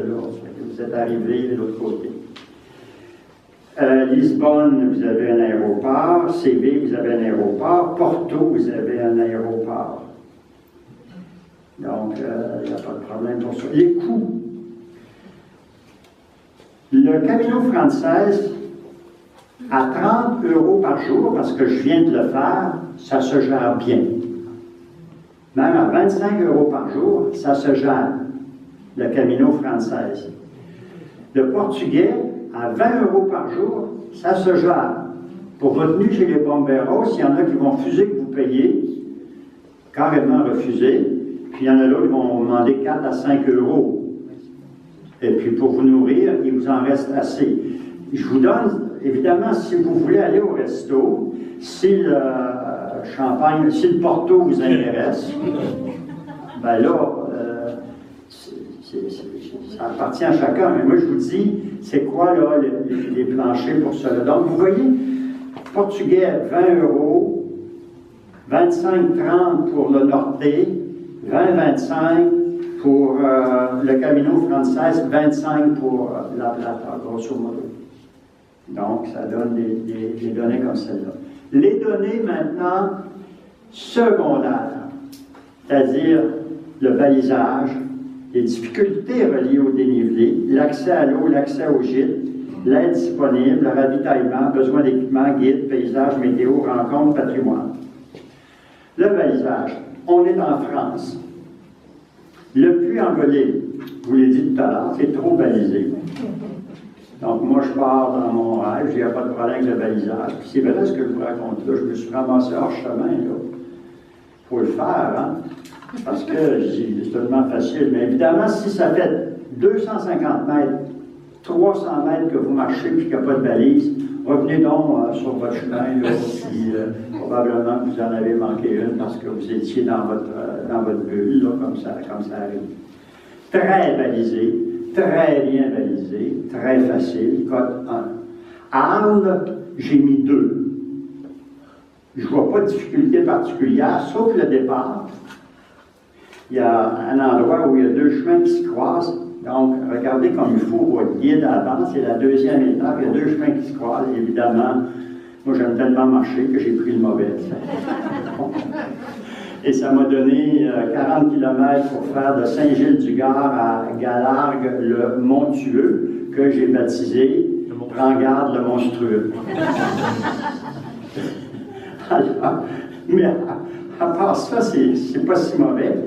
Il y a eu une autoroute qui a été construite, mais d'après moi, le balisage se fait bien. Code 2.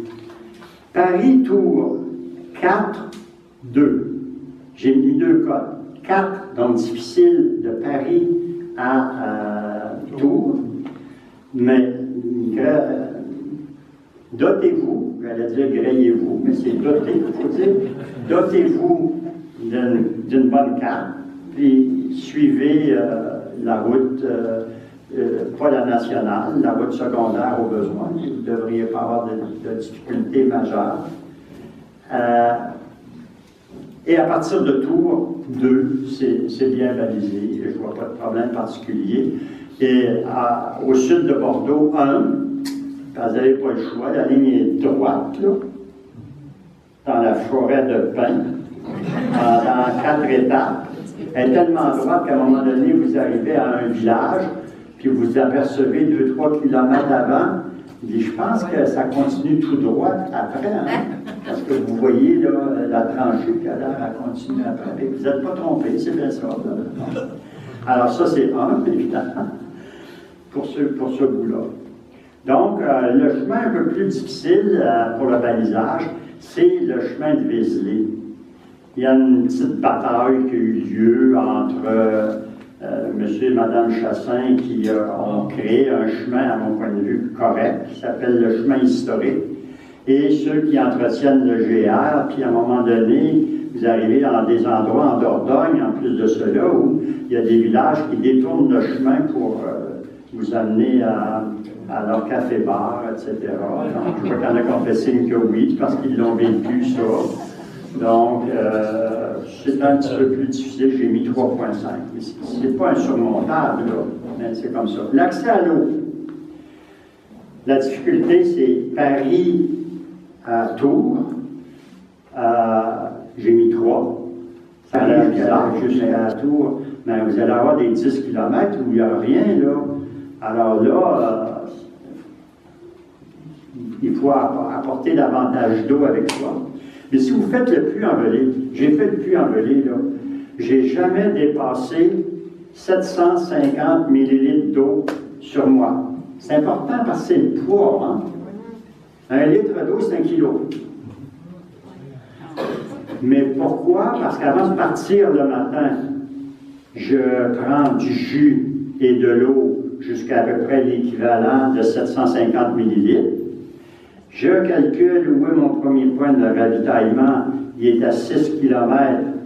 Quand je vais arriver, je vais peut-être avoir fini de boire mon 750 litres à 4 km. Il me reste 2 km. Je rebois de l'eau et je m'approvisionne pour la suite.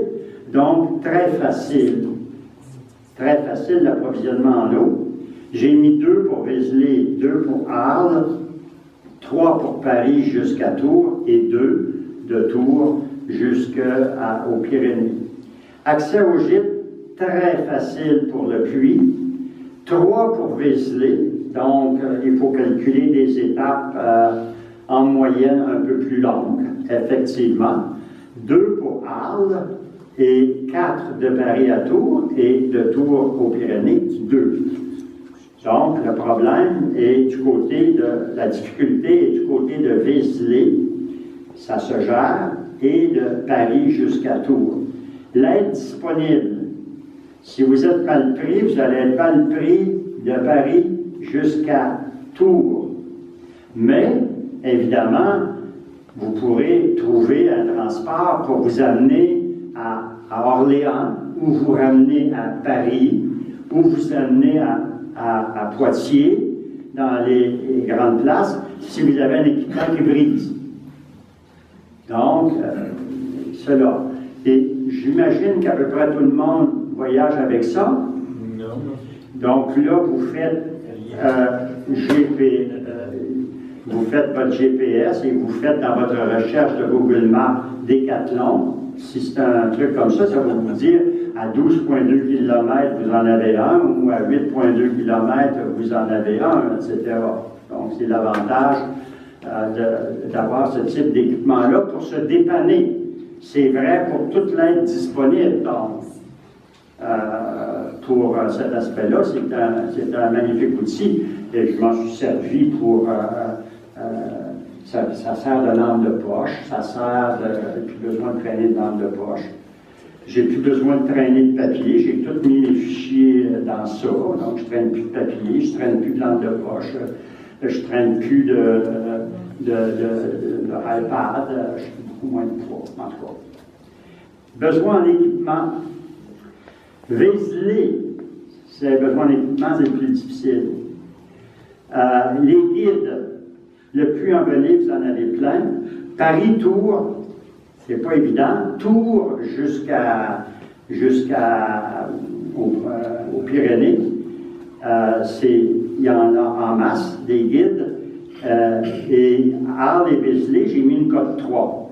Mais vous savez, une fois que vous avez un miam-miam de dos, puis un Lepère, puis un rando, ben, ça fait, au lieu d'avoir 10 éditeurs, vous en avez juste 3, mais vous avez l'essentiel pour vous débrouiller. Les paysages. Ah, ça, c'est une variable secondaire, mais pour certains, intéressante. Et ça, c'est évidemment personnel, ce que je vous dis là. Le critère des paysages, je dis, moi c'est quoi j'ai aimé comme paysage le plus? Je mets la meilleure cote pour le Puy-en-Velay.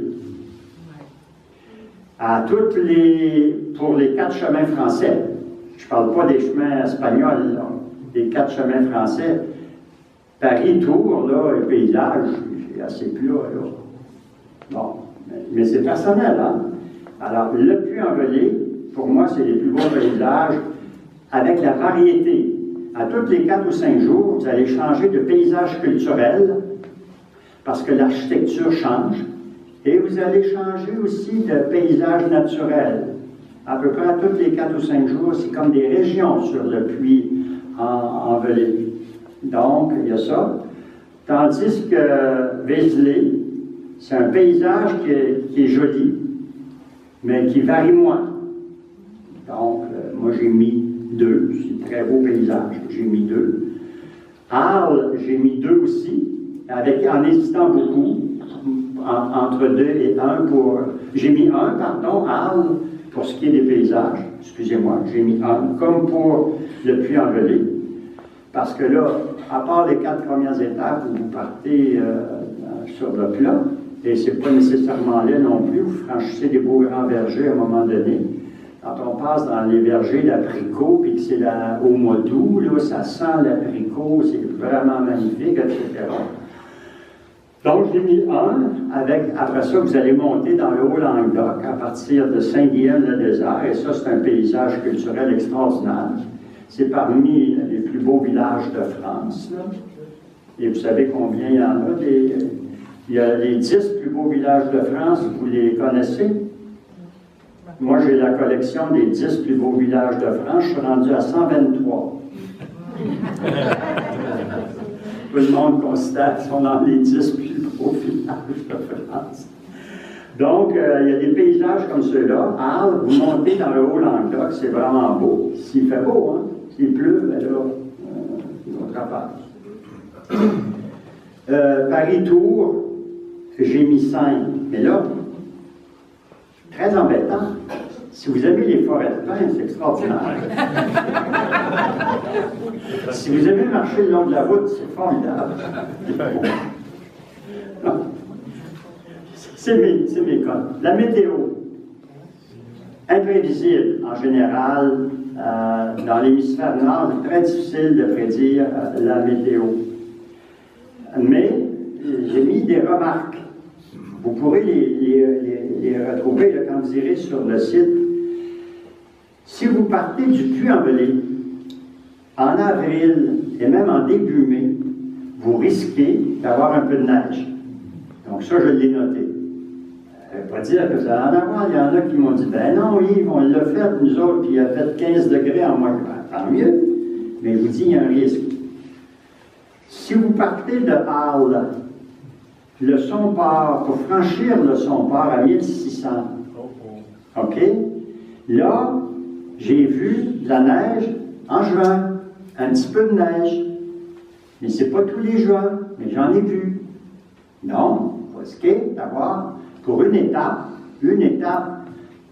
un peu de neige. Ben là, c'est la même affaire. Dans les gîtes antérieurs, on va vous le dire, il y a de la neige en haut ou pas. Vous pourrez toujours dire, ben là, je prends le bus pour franchir cette étape-là. Comprenez-vous, on ne s'arrête pas par ça, mais il faut savoir que ces possibilités-là. Les rencontres. Est-ce qu'il y a des possibilités de faire rencontre? Il y en a partout, hein? Mais, si vous êtes sur le puits, je pense aller faire des rencontres. Vézelay et Arles, j'ai mis 3, pas mal moins de monde. Et 4 pour Paris-Tours, pas mal moins de monde. Le patrimoine. Le patrimoine culturel, j'entends par là. Vous avez les 4 chemins français sont classés au patrimoine mondial. Donc, il y a du patrimoine. Et pour savoir quel il est, c'est très simple. Vous faites UNESCO, patrimoine mondial, les chemins de Saint-Jacques en France. Ça va ouvrir le site de l'UNESCO sur les 4 chemins français classés au patrimoine mondial. Vous allez dans Documents. Vous allez voir apparaître Documents. Vous ouvrez le document, il y a un PDF qui va s'ouvrir. Il y a 792 pages de notes sur les biens culturels classés au patrimoine mondial sur ces chemins-là. Donc, oui, il y a du patrimoine sur ces 4 chemins-là. Les données secondaires pour les 3 chemins espagnols et le chemin du portugais. Le balisage, le français comme le Puy-en-Velay. La Via de la Plata et le Camino del Norte, j'ai mis 2, et le portugais 3 pour la partie dont j'ai parlé tout à l'heure, de Lisbonne à Porto. Les difficultés du dénivelé, et là je vais revenir en arrière parce que j'ai oublié d'en traiter tout à l'heure et ça a quand même son importance. Les difficultés du dénivelé pour le puits. Et c'est la cote la plus élevée que je mets. J'ai mis élevé. Le chemin du puits, à mon avis, c'est le chemin où le dénivelé, pas total, mais la difficulté qu'elle représente est la plus élevée dans les 4 chemins français. Et pourquoi? À cause du départ. À cause du départ. Ça part raide. Et votre deuxième étape, vous descendez 650 mètres à Monistrol d'Allier et vous remontez 600 mètres vers Saugues. Et vous n'êtes pas dans... C'est pas comme Arles ou Arles, vous partez 100 km en partant à peu près sur 50 mètres de dénivelé sur 100 km. La Belle-Chance vous met en forme, tandis qu'en partant du Puy-en-Velay. Et c'est extraordinaire parce que les 2 départs les plus choisis par les Québécois, c'est le Puy-en-Velay et Saint-Jean-Pied-de-Port. Et Saint-Jean-Pied-de-Port, c'est le 2e départ le plus difficile. Donc, quand vous partez de Saint-Jean-Pied-de-Port aussi, c'est raide. Alors, ceux qui n'ont pas fait le chemin, là, si vous choisissez ces chemins-là, Quand on part la première fois, on a le droit d'être un peu inquiet. Essayez de lâcher prise, ça ne presse pas, vous allez arriver, mais si vous précipitez votre marche, vous risquez de vous blesser, et quand on se blesse en partant, ça part mal. Donc, prenez ça tranquille. Vézelay, j'ai marqué assez facile. Paris-Tours, facile, c'est un dénivelé qui est facile. Et Arles, c'est un dénivelé moyen. À cause de la montée à partir de Saint-Guillaume-le-Désert, mais comme je vous le dis, vous allez avoir fait un bout de chemin rendu là. Difficulté donc du dénivelé maintenant en Espagne. Alors, je viens de vous le dire, le Camino Frances, le départ de Saint-Jean-Pied-de-Port élevé. Le Norte, il y a une difficulté très élevée pour le Norte et particulièrement pour le Primitivo. Alors, je dis pourquoi? Parce qu'il y en a qui choisissent de faire le Primitivo. C'est le fun, j'ai à peu près juste 2 semaines. Et en partant d'Oviedo, qui est le départ du Primitivo, c'est formidable, je peux faire à peu près en 2 semaines, sauf que le dénivelé, c'est dans les Asturies, là, et ça monte et ça descend, et ça monte et ça descend. Donc, un dénivelé que je calcule très élevé sur le Primitivo et en général sur le Norte. Donc, vous montez des caps, descendez des caps, etc. Il y en a qui choisissent de passer par la route plutôt que par le chemin, c'est-à-dire par le bord de la mer. Alors, évidemment, si vous passez par la route, le dénivelé est moindre et la difficulté est moindre. Portugais, facile. Via de la Plata, facile, à mon avis. L'accès à l'eau, Frances, pas de problème. Le Norte, attention, pour les étapes où il y a peu de villages entre 2 points. Et la Plata et le Portugal, j'ai mis une cote 2. L'accès au gîte, le Frances, beaucoup de monde, donc c'est facile. Le Norte, ça s'est amélioré, j'ai mis 2. La Plata, il n'y a pas de problème majeur d'accès au gîte. Autrefois, il y en avait, mais là, avec l'augmentation qu'il y a des nouveaux gîtes qui se sont ouverts, et vous pouvez vous dessiner, sauf 1 ou 2 endroits, un chemin de la Plata avec des étapes maximales d'à peu près 20 km. Maximales, ça veut dire qu'il y en a d'autres qui auront moins de possibilités, moins. Ravitaillement, il n'y a pas de problème majeur, si ce n'est sur, à certains égards, le portugais. En France, ravitaillement, faites attention au mois de mai. Le mois de mai est un mois où il y a plusieurs congés fériés, et ça veut dire que sur les chemins français, Vézelay entre autres, Arles, Le Puy, moins sur Paris, tout est fermé. Alors là, vous avez oublié d'acheter vos provisions, vous pouvez avoir un problème pour la nourriture. Les guides portugais, il y en a moins, donc j'ai mis 4. Les autres, 3 pour la Plata, 3 pour le Norte. Il y a plein de guides pour le Camino Frances. Les paysages, alors là, c'est encore un choix personnel. Pour moi, dans les 3 chemins espagnols, les plus beaux paysages sont sur le Camino del Norte, mais ça se discute parce qu'il y en a qui adorent la meseta.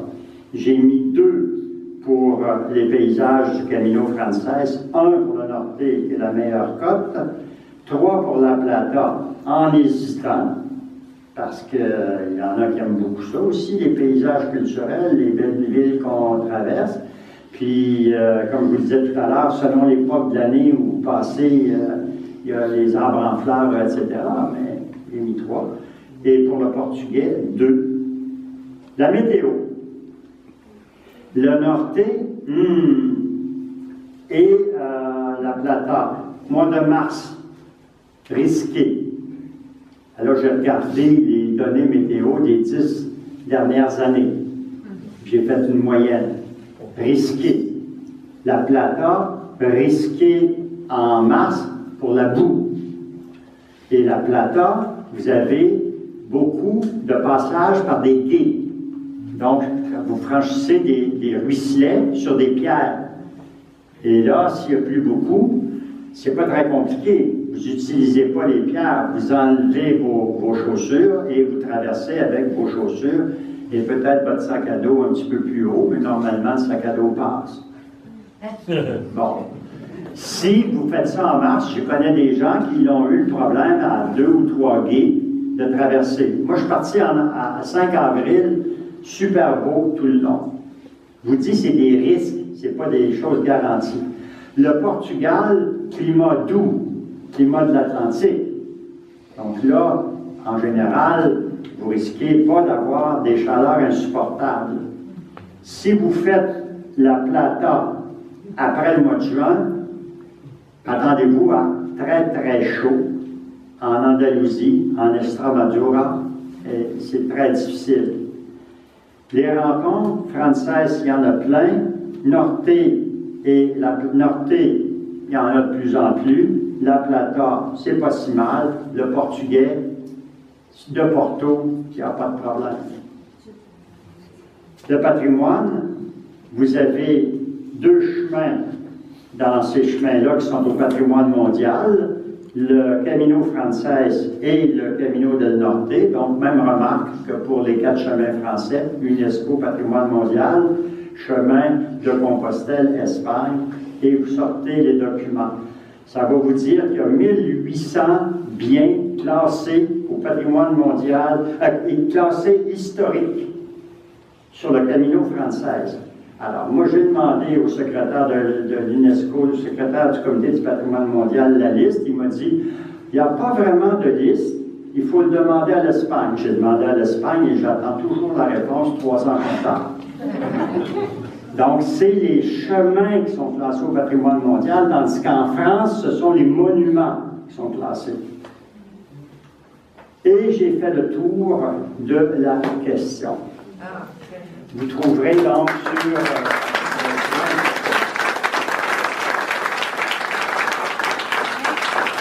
Tu as des questions, par contre? Tu as des questions? Tu peux répondre. Oui. Est-ce que c'est possible de faire le chemin, le Camino Frances, du plan de l'île Camino Frances sans son cellulaire? Oui, je l'ai fait sans cellulaire. Il faut réserver d'avance, tu sais, pour avoir l'esprit tranquille. T'arrives, quand t'arrives, tu trouves un place pour dormir, Sur le chemin de Vézelay, vous m'avez dit? Non, depuis Avelay et le Camino Frances. Ah, quelle belle question. Voici comment je vais vous répondre à ça dans un premier temps. Une remarque générale. Vous allez avoir une journée de préparation dans votre programmation. Fin février. Fin février. Manquez pas cette journée de préparation-là. C'est le genre de questions qui sont bien abordées dans les journées de préparation. De même, ne partez pas acheter vos équipements, les nouveaux, partez pas acheter ça. Attendez donc d'avoir passé votre journée de formation ici sur la préparation, parce qu'on présente le sac à dos, c'est magnifique. J'ai assisté, je peux vous le dire, là. C'est magnifique ici la façon dont on présente le sac à dos et tout cela, et donc attendez, etc. Maintenant, pour répondre à votre question sur le puits envolé, quand même je vais y répondre, là, mais seulement celle-là. C'est une question personnelle. J'ai fait le chemin du puits, je n'ai pas réservé. Sauf le bout qu'on a fait en groupe, là, on a fait un bout en groupe, là, on a réservé parce qu'on était 15, je pense.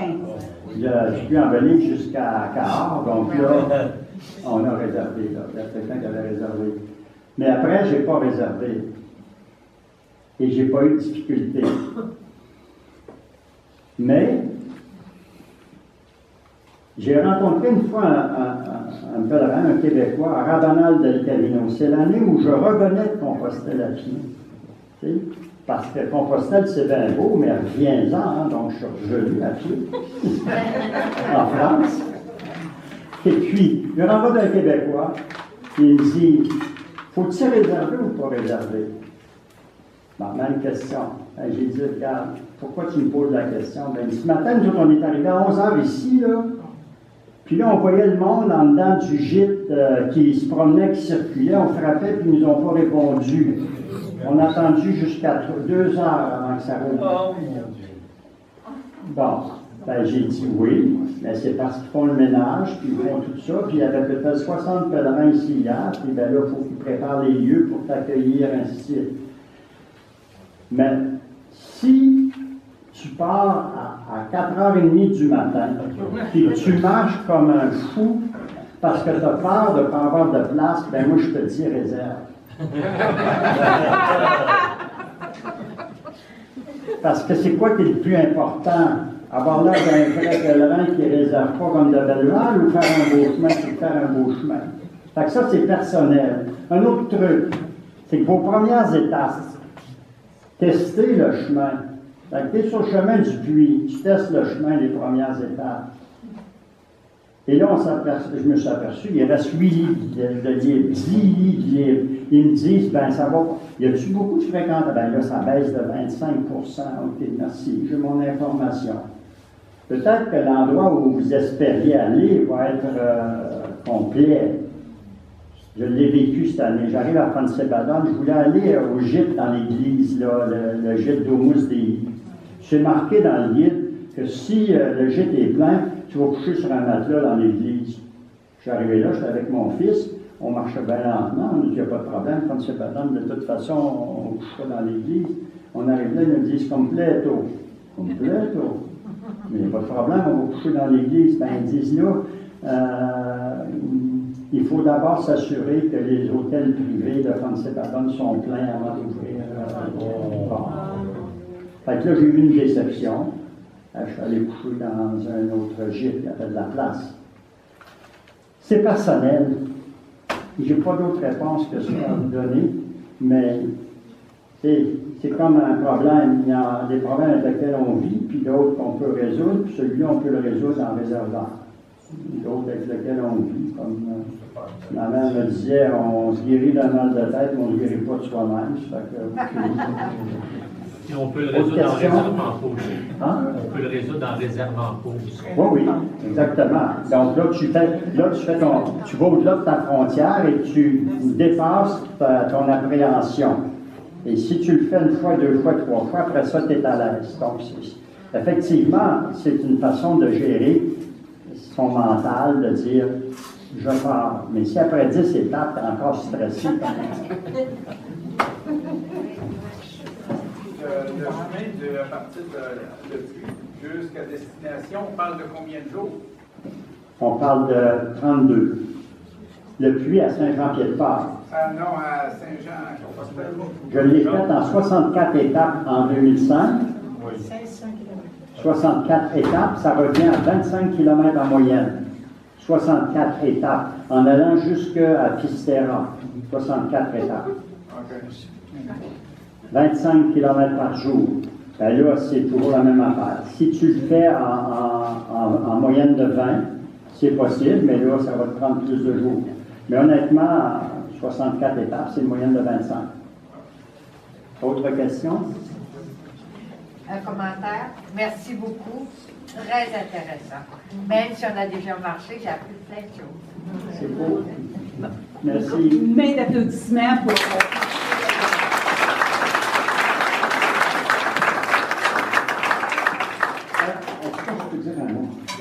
Il y a juste un petit mot de plus. Ben, tu as ton micro aussi. Oui. Il y a 2 personnes que j'estime beaucoup dans cette salle. J'en estime beaucoup, là, beaucoup que j'estime. Ils ne manqueront pas. Là, comme, tout à l'heure, je voyais Paul Dumont, là, etc. Donc, il y en a beaucoup. Mais il y en a 2 que je veux nommer. Que j'estime beaucoup. Denise Grenier et Claude Berg.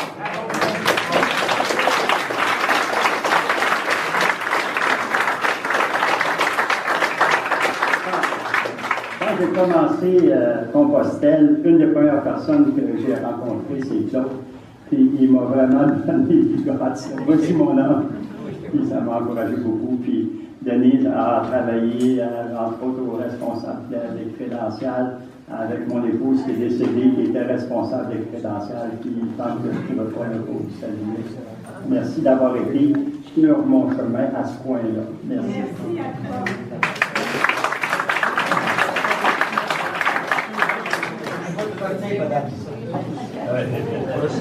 À la prochaine. Bis Bye bye.